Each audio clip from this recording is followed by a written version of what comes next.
Hi everyone, let's unbox and re-unbox my concert collections. Concert SS7S Universal Speaker Stand.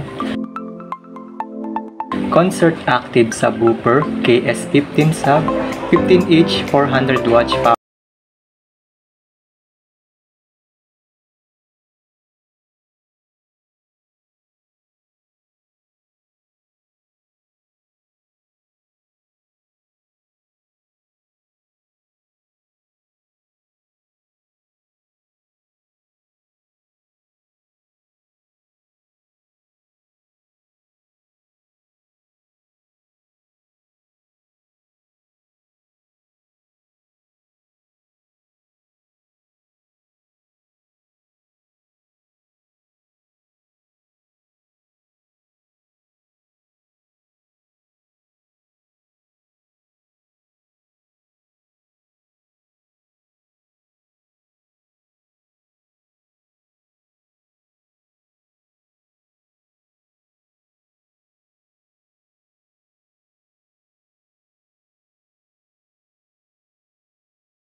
I think bagong design nila ito kasi bago ang kulay ng mga volumes.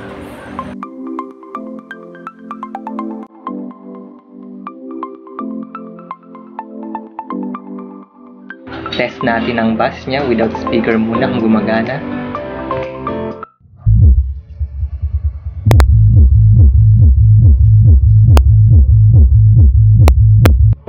Unbox naman natin ang aking 1-year-old concert speaker, ang KS655 MK2 650 watts. Makinis pa din siya at mukhang bago. Ingat lang talaga sa paggamit.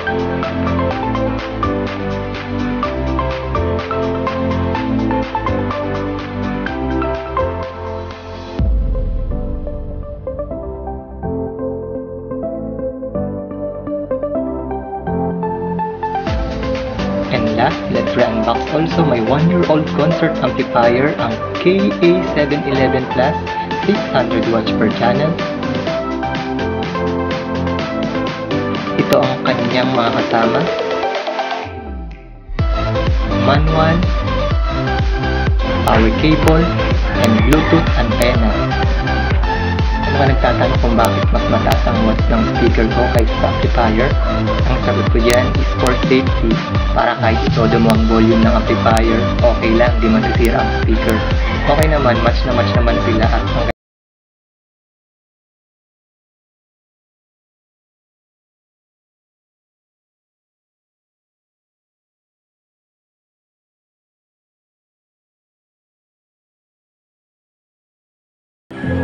Ikabit na natin ang Bluetooth antenna.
Output subwoofer, puti sa puti at pula sa pula.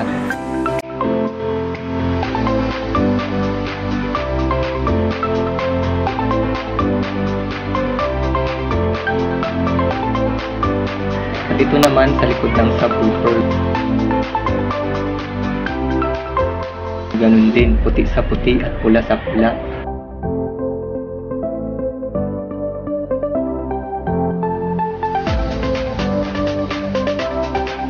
Zero muna natin ang mga volume para kapag binuksan di mabigla. Saksak na natin ang amplifier.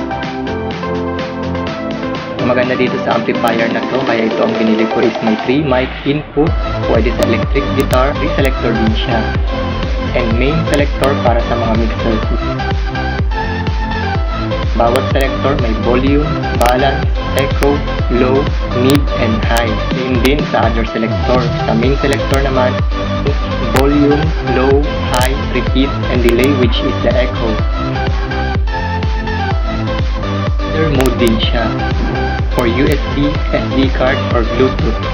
May play and pause at previous and next, USB and SD card input. Volume sa music and sound for volume, low, mid, and high. Loudness selector for extra beat and bass. Bluetooth selector, power button on and off, at ang volume controller left and right.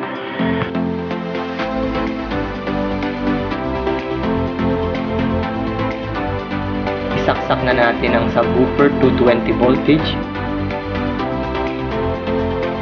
Nasa baba ang on and off niya. Siyempre, ibo-volume natin siya ng 12 o'clock lang. Gumagapang kasi ang kalabog nito kapag tinulo. Nagkakalaglagan yung mga display ko.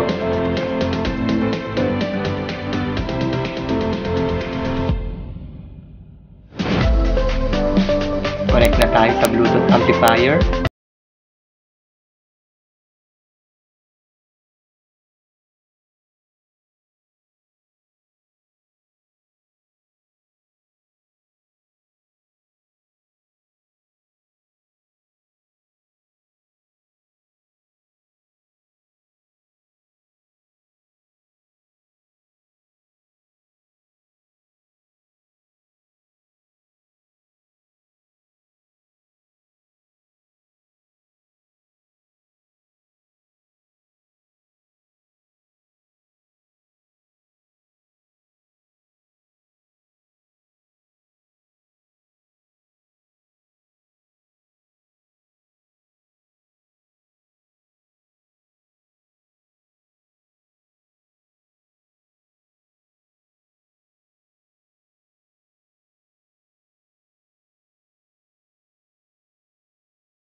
Romuel